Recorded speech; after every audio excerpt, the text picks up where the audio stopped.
since Brexit, the UK was able to make its own tariff schedule, and it lowered a lot of the tariffs. It eliminated a lot of fractional tariffs. It eliminated some tariff lines, and another thing it did is it increased the total number of lines that are duty-free. So that's one of the places where even the United States does better than Europe. We have more than half of our lines are duty-free, and now I think it's around 60% of lines or more for the UK are duty-free.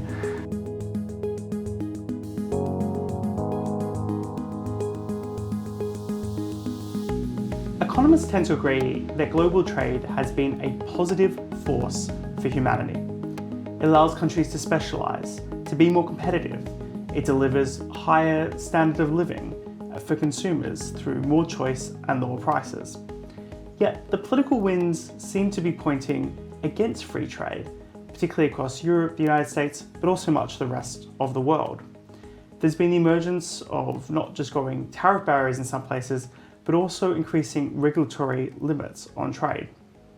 Welcome back to the IEA Podcast. My name is Matthew Lesh, and I'm the IEA's Director of Public Policy and Communications. Each week, this podcast asks a tantalizing policy question. Today's question: are trade barriers growing, and why? To discuss, I'm excited to be joined by Philip Thompson. He's a policy analyst with Americans for Tax Reform, as well as the author of the International Trade Barrier Index, which we're going to be discussing today. Philip, let's start with why did you choose to make this index of international trade? Thanks, Matt. It's great to be here. I'm excited to be in London and to talk about this. So we started the Trade Barrier Index in 2019, and we started it because we saw in the media and in even academic circles that a lot of the narrative around trade was this is about political power. It's about correcting the trade deficit, and lost was what really brought us to where we are and have the global trade rules we have, was the understanding that there's trade barriers out there, and these get in the way of individuals and businesses trading their own goods and services across borders on their own terms. And through our the Property Rights Alliance, we produced the International Property Rights Index. And we thought we can leverage our experience with that and contextualize all this trade data out there and make a trade barrier index. So researchers and activists and anybody interested in trade, they can go to tradebarrierindex.org, and they can see a ranking of which countries use which trade barriers, how many they use, what types they use.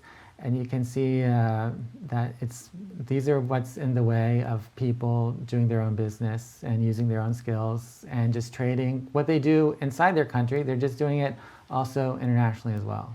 Yeah, I think this is an issue almost the way we talk about trade. We often talk about trade as how much the UK is trading with the US or with the EU, but it's not really about trading between countries or, as it sounds like, between governments. It's really trading between individuals. It's me having that capacity to buy something, a product from the United States, and so it's a decision whether or not we're going to let me do that, buy off an American company, or whether you're going to make that more difficult. Exactly.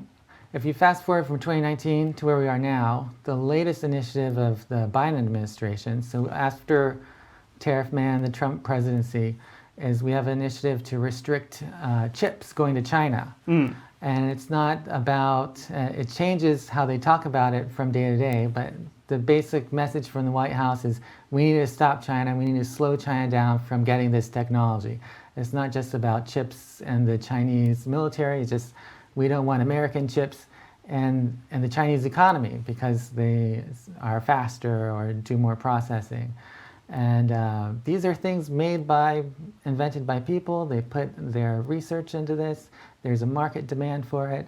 And the government is stepping in and saying, you just can't do that in China anymore, the second largest market. So. Yeah, I mean, the chips one, we can come back to that in a little bit later perhaps. I think it's quite a fascinating one for the fact that it's not clear that it's had the intended impact. It was meant to stop China's technological development. And according to some recent product releases, particularly from Huawei in their latest mobile phones, it seems like they're pretty much caught up to where the US manufacturers are at, and it's forced them to innovate domestically in order to compete more heavily with China. So it hasn't necessarily, if you think in global power competition terms, which it seems a lot of people do, it hasn't necessarily worked. But let's come back for a second to the barrier itself.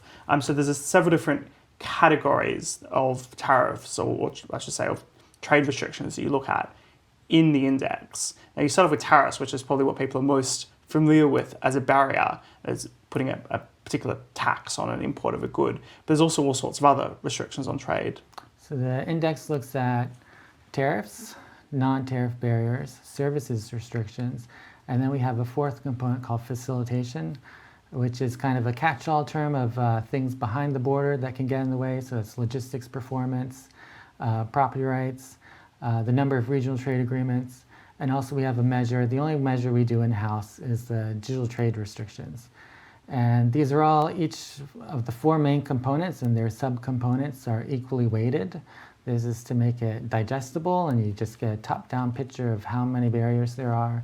So it's not as subjective of weighting one thing against somebody else, something else, and you have a big back and forth with the economists. It's just a big picture of where these trade barriers are, how many there are, and you can see how different countries use them.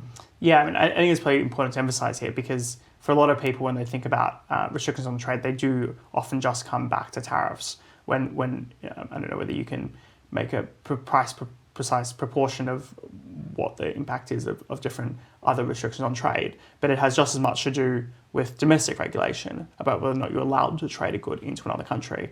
And the classic cases are that in the EU, British individuals, British businesses aren't allowed to import certain candy from the US because it uses a certain colouring that was banned under the EU regulation. It's still banned under UK regulation. Now that's not, I suppose, a traditional trade barrier in the sense that it's not a restriction on you being able to or like a tariff or a subsidy or something like that, but it's like a domestic regulatory decision that's having a big impact on our capacity to trade. Right. This is a great point.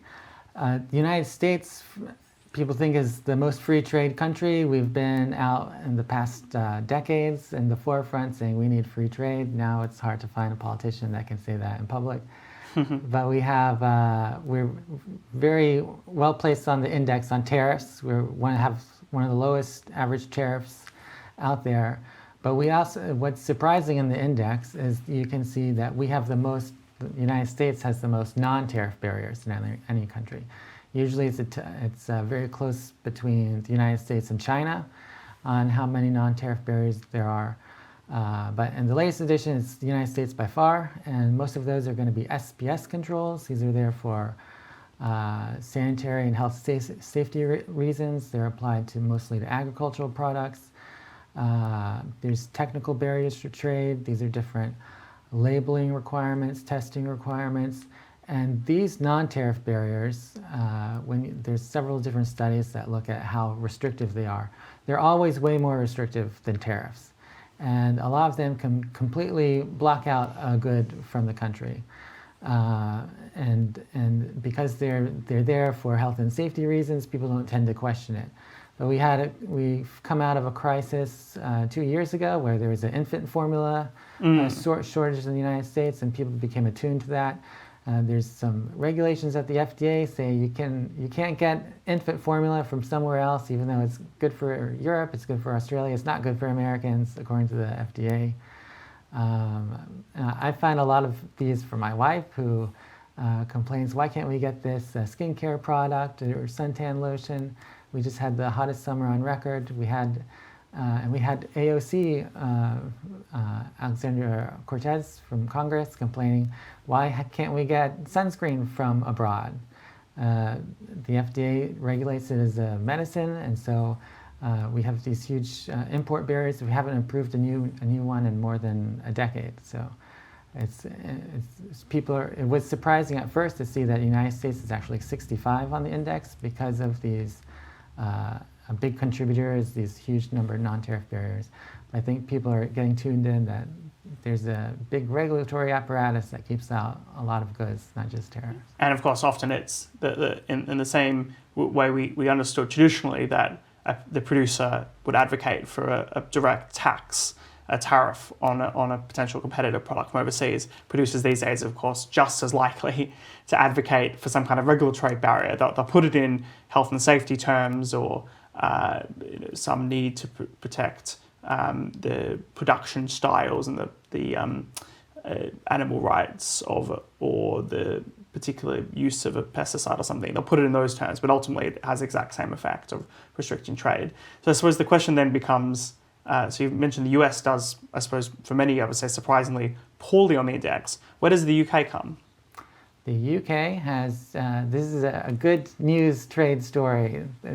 Usually we can rely on the UK on good news for trade, for free trade. So after Brexit, the UK, the European Union is pretty well placed on the index.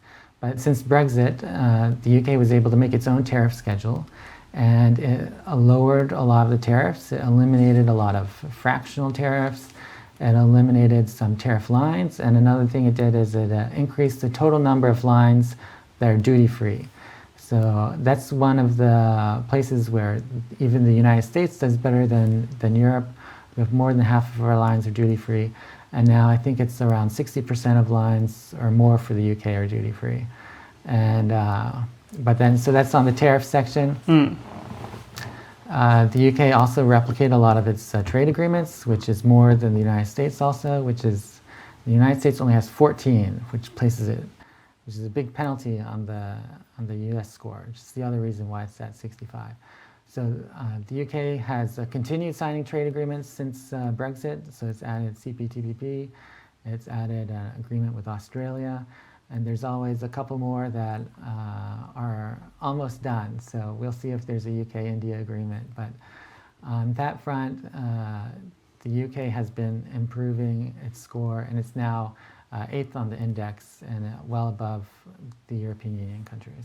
So this is actually, I think, quite intriguing and probably hasn't really been discussed much in UK debate, which is Brexit was often portrayed internationally as a kind of closing down or closing of the borders, closing of trade relations with the EU and the rest of the world. But it seems like when you put it in these terms, it's kind of almost the opposite story, which is the UK has remained just as open to the EU, but has become more open to the rest of the world as a result of having independent trade policy. There's very small new barriers between the UK and the European Union, and the type of paperwork trade has to go through now. Much less than ideal. Yeah, but on the volumes of what's being traded between the UK and the EU hasn't really changed. It's much easier now to trade with other countries than when it was in the EU, and now there's more market access for UK and other countries. So we should see that increasing, and what you said, what people get from trade, living standards, quality of goods should be increasing. We would expect that too. So we've heard just recently that the idea of a US-UK trade deal is now off the tables with Biden, at least until the next election. And I think that's something a lot of people kind of hoped would come, at least in those who supported free trade, that there'd be this quite significant deal with the US. I wonder what you make of this news. After Brexit, a trade deal with the UK was something on everyone's radar, and we're like-minded countries. We have a big intangible economy based on intellectual property. We have similar market systems, and we have also the desire from the UK to create a new trading regime based on science-based risks rather than precautionary and protectionist measures. And a lot of the way the non-tariff barriers and tariffs work in the EU is to favor EU economies. And you have the UK leaving and has a outward focus to find new markets with the United States. And at the time we had the Trump presidency, which was negotiating a free trade deal with the United Kingdom. And it was always something that was almost there. And then that permission from Congress to negotiate trade agreements expired before it was finished. But the Biden administration has been much more unconventional, has not asked Congress for this permission in his whole presidency to negotiate trade agreements that reduce tariffs and increase market access. And what's the news today is that There was a possibility that there was going to be an IPEF-style economic partnership. This is the Indo-Pacific Economic Framework that the Biden administration is negotiating with 15 other countries, that has the idea that they can talk about different chapters of a trade agreement, but it wouldn't have to go through Congress. There wouldn't be enforceability, and it wouldn't include reductions on tariffs. It might include reductions on non-tariff barriers.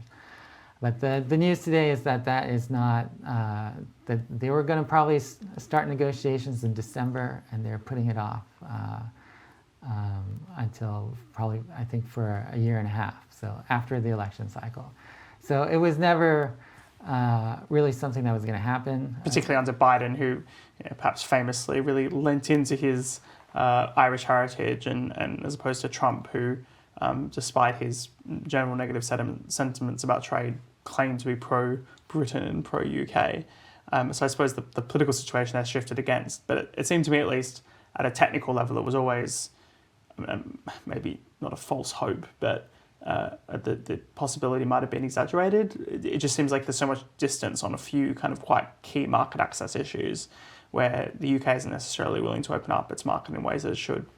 Famously chlorinated washed chicken, which is for those who pay attention, is not particularly dangerous in any way, but scares people quite a lot. And in reverse, America, the US is, as you already said earlier, is famously restrictive on agricultural imports. So to get a kind of proper free trade deal with the US is just genuinely very hard. Mm-hmm. There's a lot of negative attention in both countries on the advantages of a trade agreement. So I guess both have decided so far to keep that out of the election cycle, at least. So we can see what happens a year from now. Yeah, I mean, there'd obviously be huge other benefits to a trade deal beyond thinking about agriculture. There's obviously massive other sectors that could be opened up to UK, US deal, between financial services or pharmaceuticals. One thing that has happened without a clear path forward, and the UK looking for other markets and other economic partnerships, is state-level memoranda of understanding between the UK and governors of different states. These are kind of a new idea, and it doesn't count as a trade agreement with increase in market access, but they can talk about things like occupational licensing, so that when there's an architect or a lawyer or a doctor or a nurse, both countries can approve of their create different pathways forward for different people to work in different places, which would be, has been suggested that in a UK-US trade agreement, we have all these different chapters now in trade agreements. There could be one on immigration and one that leads to people being able to work and study, and using the mechanism of trade agreement to make that more smooth. So there's a lot of to look forward to when our political leaders are ready to stomach a real comprehensive trade agreement. Let's think then about other ways to increase global trade. I think there's this interesting point where it seems that at a multilateral level, things really are, I suppose, struggling. The Doha round more or less failed. The WTO's not necessarily a dying organization by any measure, but certainly weakened administratively. But instead, we're probably seeing that in some ways being replaced by these kind of like multilateral deals, CPTPP probably being the prime example thereof, bilateral deals potentially between more countries, thinking UK, India. It seems to me that it's kind of almost like a least worst approach in some ways, although I suppose alternative to that, you can say all trade deals are nonsense. You should just be going towards unilateral free trade. You should just cut your barriers yourself and don't worry about what other people do because that's most beneficial to your citizens. I'm wondering where you kind of stand on this question of how to best, I suppose, pursue a free trade agenda. What would you advocate for, expect? Maybe what is realistic or what is ideal might be different, but how would you go about pursuing free trade? So it's a little bit controversial, and when we were making the index, that we have a component there that on the number of regional trade agreements or free trade agreements a country has, because ideally, countries would just be reducing their trade barriers unilaterally. And but there's a difficulty politically when you're just looking within your own market. It's easier for protectionists to cordon it off. So there's an advantage in having trade agreements because you got countervailing forces from abroad saying we want to sell our sunscreen in your market, and they can highlight these are the trade barriers that keep us out. So going forward without clear hunger for real comprehensive trade agreements that we've seen in the past, we've seen more of these plurilateral agreements at the WTO and initiatives to have joint statements to talk about our desire to talk about this and the future. Right now at the WTO, the U.S. has pulled its position on digital trade. So this has caused a lot of, the United States has been the one, so for context, there is not at the WTO mechanism that enforces digital trade rules. And so since the time of the 90s, when people are just getting used to email, there's been some kind of working group at the WTO. And now the latest is this joint statement initiative where a large group of countries can, the purpose is that they can talk about and agree on, these are the principles a digital trade agreement should have. And the United States has been at the forefront saying that data should be able to cross borders. If there's any rules, they should be least restrictive on data for security concerns. Even that like localization of data isn't necessary. What really matters is the rules in place and the architecture to keep data secure no matter where it is, and that law enforcement and stuff should be able to access it when they get a warrant or whatever are the according to the domestic legal processes in each country. So the United States has pulled away all its negotiating position there, and has now there's not a country at the forefront saying this is what the free trade standard should be. So that's caused a lot of backpedaling from. We'll see how that plays out, but without a strong advocate there, it doesn't look good for free trade for digital commerce at the WTO. I mean, I suppose if the WTO process isn't necessarily functioning as it should, the least worst alternative is maybe signing these trade deals. I mean, there's probably the benefit in terms of these kind of bilateral or multilateral deals that even if you'd ideally like to do it unilaterally, politically it's much easier to do something bilateral, both saying to your kind of domestic audience, well, not only are we letting goods into our market, but they're letting our goods into their market. I know we probably shouldn't, if you're to be a free trade absolutist, you should only really focus in on imports, and you shouldn't care about exports because that's sending your goods to somewhere else. Like the emphasis is often wrong. But since politically, no matter what, a trade minister is going to have to talk about imports as well as exports, and particularly emphasize the benefits for British business, even if that's not necessarily the ideal focus. And therefore, these kind of deals have some useful function there to show that there's benefits across different parts of society. So we see these different regional initiatives popping up. There's one on digital commerce, the DIPA agreement with Australia, New Zealand, and Singapore, where they can talk about these principles, but it's not enforceable. But at least they have a space to talk about it. At the WTO, it's really hard right now. Well, we have the ministerial coming up in February, and there should be a good agreement on fisheries and stopping illegal and fishing and excessive subsidies for overfishing as what people are looking forward to at the WTO. But we'll see what else after that. Yeah.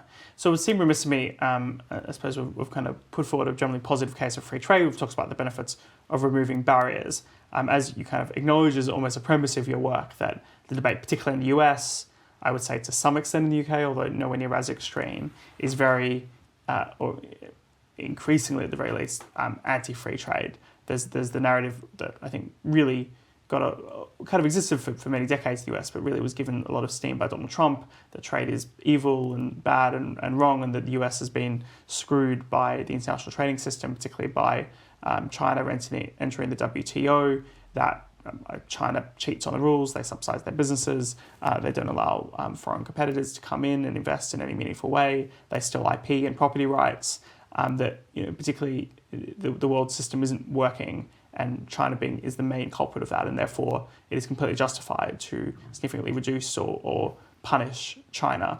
CHIPS Act being one example of it, but obviously things like steel tariffs. Trump has said he wants a 10% tariff on every good coming into the US. So there does seem to be a lot of energy on the anti-free trade side. And then obviously there's an argument as well about the impact on the working class and lost jobs and negative impacts of free trade as well. I'm wondering what you make of that whole debate. Is there some truth to it that you do need to consider the impact of the CCP in China and the negative impacts domestically on some sectors of trade, or is that all overblown? So this is all the case in point of the harm in thinking of exports are good points and imports are bad points, and there's winners and losers based on this trade deficit. Trump imposed these 301 tariffs. 301 means it was an unfair trade practice, so we put tariffs on.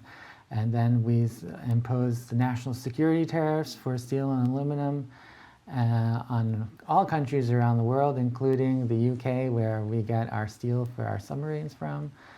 So what's happened since then is there's been a truce with China. We had a phase 1 agreement which locked in all the tariffs that are there. And so now we still have 20% higher tariffs on our imports from China, which have only increased. Our trade deficit has increased. All the data shows that Americans paid for all these tariffs. Quickly, when we imposed the steel and aluminum tariffs, China is not one of the top 10 countries we import steel or aluminum from. That's from the European Union and UK and other allies. So they quickly agreed to tariff rate quotas to lock in their current level of steel and aluminum we import from them, except for the European Union, which is our largest trade partner, so they had the most to lose to locking in a rate. So there's now negotiations for a global steel and aluminum arrangement, which gets pushed back whenever they set a deadline because they can't agree to anything there. So what's happened is Americans have paid for all these tariffs. We still import everything from the same places. If these are really things you want to fix, you need to trade with other people. You need more trade agreements. You need to get more market access and allow more market access for allies. We don't have the United States doesn't have a trade agreement with Japan. It doesn't have a trade agreement with a number of other countries that are in TPP. With the EU, with the UK. Yeah. And so this should be everybody's example of why, and to learn from this lesson, but it looks like we might be learning this again in the next administration. Yeah, I mean, there's an interesting fact that for the relatively small number of steel jobs that were protected, I think something like 100,000 steel jobs, there were potentially millions. It's like 500,000 people directly use steel and aluminum. Exactly. So if you try to limit the import of a raw good, the downstream effect of that is quite significant on other businesses and then, of course, on consumers as well. So, and the economy that has the economies of scale and the government attention to it to take advantage of all these inefficiencies is China. So if you don't have a trade plan that includes trading with other countries, you just have a China plan, and to make it more expensive for Americans. So if you look at the government revenue from tariffs, which used to be like less than 1%, it's huge now as a percent of GDP. And it's been a big way to grow government, increase taxes, and has not been good for national security. It's not been good for steel jobs. It hasn't been good for anybody. So really, ultimately, just a bit of a tax on US consumers and US businesses that use all those products. I think the other element, though, and this is the story that you tell is often told about the rise of populism, is the impact of foreign trade, particularly the moving of manufacturing out of the US, out of the UK, out of Europe, to Mexico, China, Southeast Asia, et cetera, and the kind of negative impact that's had on certain communities, certain areas that have been left behind in that kind of economic transformation. What do you make to some of those arguments? Less the ones about, I suppose, China's security threat, but more about, well, trade has winners and losers. And I think everyone's always known this, of course, that trade is generally better off for all people. But if you're in a sector that is trade exposed, you might be worse off as a result of an opening up of trade, of more competition to your sector, and there are potential losers as well as winners. Even if there are more winners than losers, there are still those losers, and that can have a negative impact on a narrow set of people, but a very negative impact on a narrow set of people. This is part of an idea that's out there about being able to make things with your hands and tangible things, and seeing workers in front of you as this being something that can get lost with international trade. The value of manufacturing production in the United States is at an all-time high. It keeps increasing. There's been a lot of increase in technology we use to make stuff, so we don't need as many people or as many man hours to make stuff. But they have moved, and they've moved out of what's considered traditional or institutional manufacturing centers. They've moved from places like Michigan down to places in South Carolina and Georgia, where they're called right-to-work states. So they've moved out of places where there's heavy union control, where the union, and Michigan, they've just reversed right-to-work laws. So if you're not part of the union, they can still take a part of your paycheck and say they're representing you. And the right-to-work states, especially in the South, a lot of manufacturing plants for cars, for airplanes, have all moved down there, where there's more, they can hire more people, they have the skills there, and they have access to ports there. So there's a lot of things that are advantageous for manufacturing in the United States. It's just not in swing states, which get a lot of political attention, and that story gets lost in that narrative that China stole jobs. China didn't steal all those jobs. Right-to-work states stole a lot of those jobs. And productivity improvements that mean right. that a lot less people work in manufacturing, but the output might be higher. I think there's also a story here about that needs to be told and said, which is it's a lot of the lower value manufacturing that you don't necessarily want to do, and that if you can specialize in the higher value manufacturing, as well as like the UK economy does as services sector, you're probably going to be richer and better off, and you can trade for the manufacturing of those lower value goods at a lower cost for your consumers. So overall you are better off, even if you have to deal with the fact that some people aren't as well off as they might have been had they been protected at a massive cost to everyone else. I remember during the Trump presidency, we had the WTO decision on subsidies for Boeing and Airbus. So both sides had been subsidizing their production to the extent that it was supporting exports rather than just promoting their products. So we imposed these tariffs on each other, even though a lot of Airbus parts is made in the United States. And Boeing manufacturing and other things that serve the European market that got caught up in these retaliatory tariffs.